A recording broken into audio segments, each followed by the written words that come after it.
I am still very much at the start of my filmmaking journey. Before I was shooting in Cine 4, and most recently I've been learning how to shoot and grade S-Log footage, which beforehand the thought of shooting in S-Log used to really intimidate me because, you know, if you don't get that exposure absolutely spot on, there's a lot of room for error in your footage. But living in the UK and being placed in a third national lockdown has given me a lot of time to get over the way I was feeling about shooting in S-Log.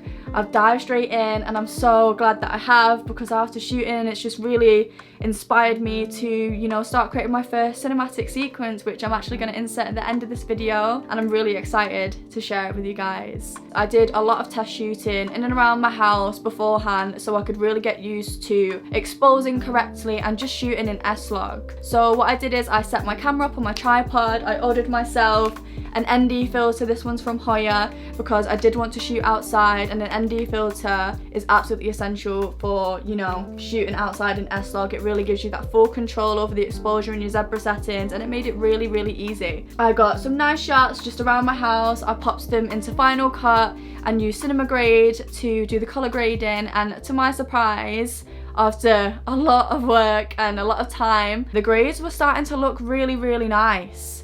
And seeing the process of, you know, the colours and my footage transform and the quality just looking incredible from shooting in S-LOG2, I felt really, really inspired to start creating my first cinematic sequence. At first, I didn't have like a core idea or a core like story that I wanted to tell with it. I was just so inspired by learning more about filming, and I just wanted to film.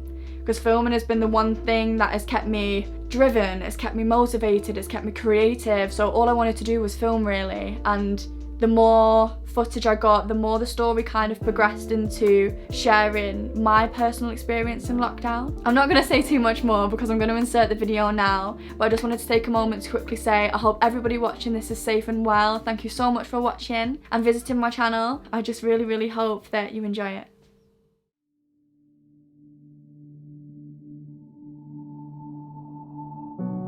Being in another lockdown, I kind of expected to feel the same as I did in the first and second, but it really surprised me this time because I actually feel really okay.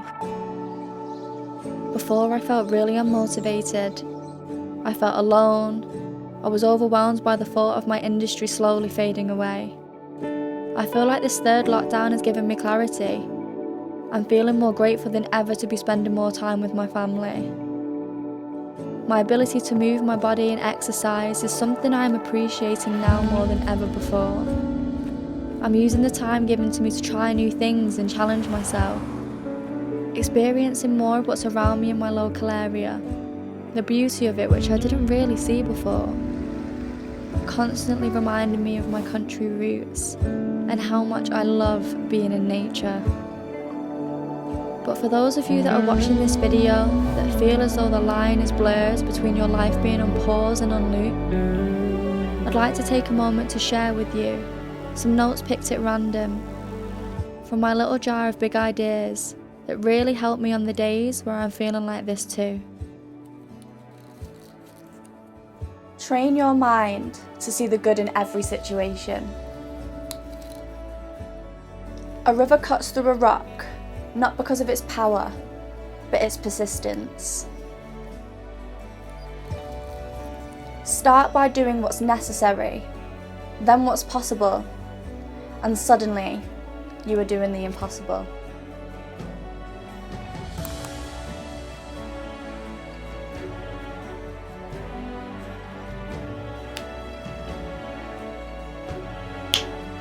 That was the worst click ever.